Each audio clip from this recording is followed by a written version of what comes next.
Jabbar from Saudi. Listen, I'm from Kuwait. We're a small country, so.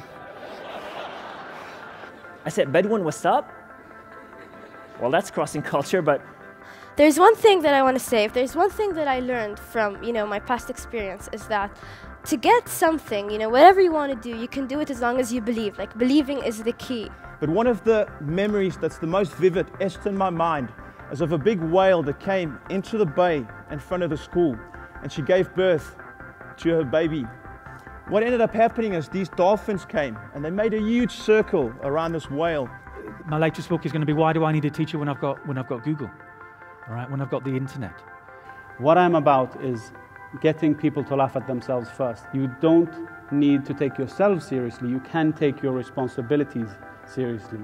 And I will end with one quote that I think ties all of this together. TED being in Dubai and the start of this stand-up comedy revolution in Arabic. And that is, the road to success is always under construction. Create a layer of standardization of the contracts for the lawyers to allow people to share with each other. And I think that that will cause an explosion of innovation just like these other layers of openness have done. What we hope to achieve is to recreate a 21st century renaissance, one that would bring the UAE forward and the world forward, not through materialistic measures, but through the extraordinary creations of its people. That's what's really changing. We really have two things that are happening here. We have the low cost of production. The digital technology has made it possible for anybody with a computer, a microphone to create a radio show. If you've got a video camera, you can create a YouTube video and be seen not just in your country, but all over the world by millions and millions of people. There is now a democracy where everybody around the world, wherever they are, they have the chance to get to see what you guys get to see in this closed conference room. I thank them because they really put obstacles in front of me. I was an artist, and artists usually complain. They like to complain, and we're like big drama victims, and we think like nobody's, nobody cares about us, nobody understands art, nobody understands media. I was born in Sweden. I had a happy childhood. And my mother and me got into a blow when I was 5 years old because my father died. Being a spectator photographer is no solution to it. A perceived lack of interest in reading among the youth in the Middle East.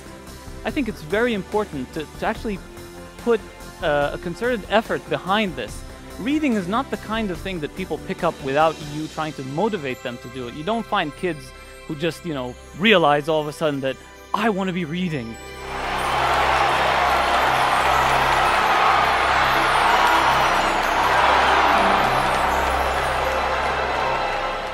Audience analysis is very important. You need to understand who your audience is.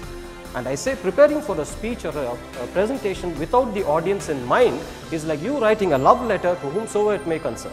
So that was the night that I became conscious how I was being in my relationship with my daughter. I can't believe we managed to put a man on the moon in the 1960s.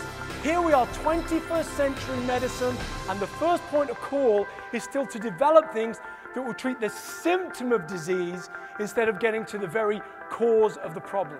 But for me, as a visual person, a communicator visually, what I want to do is I want to tell stories, and I want to elicit something a little bit more. So I want to talk about where we are with beauty today, not just in the media, not just with Western culture, with where we are as a society. Okay, if you just hold your hands out like this, I want you to slowly move your hands apart like this. You feel that warmth? Now carefully place each hand on each eye like this. Now just hold it there while I finish my presentation.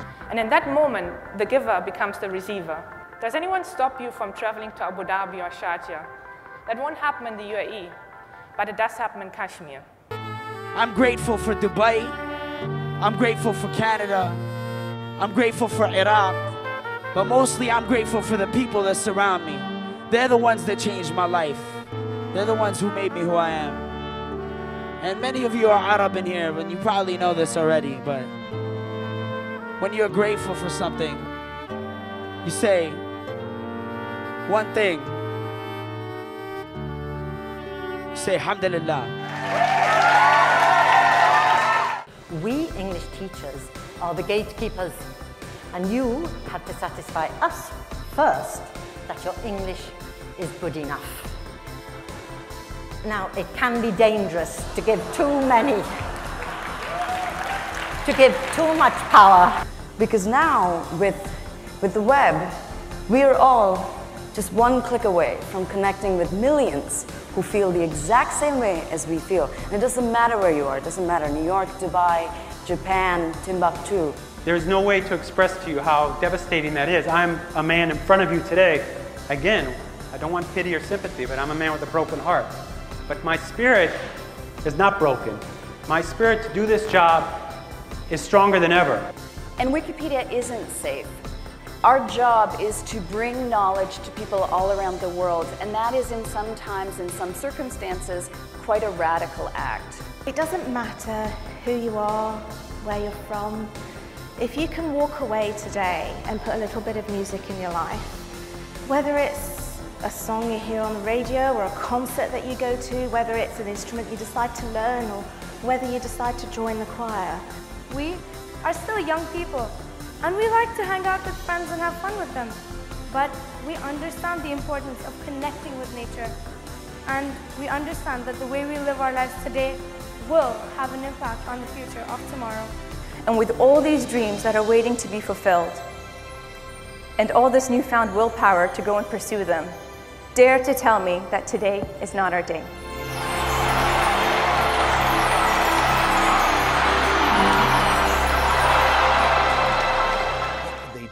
What could they do if instead of just wasting their energy generating stuff that we already know, they built the future?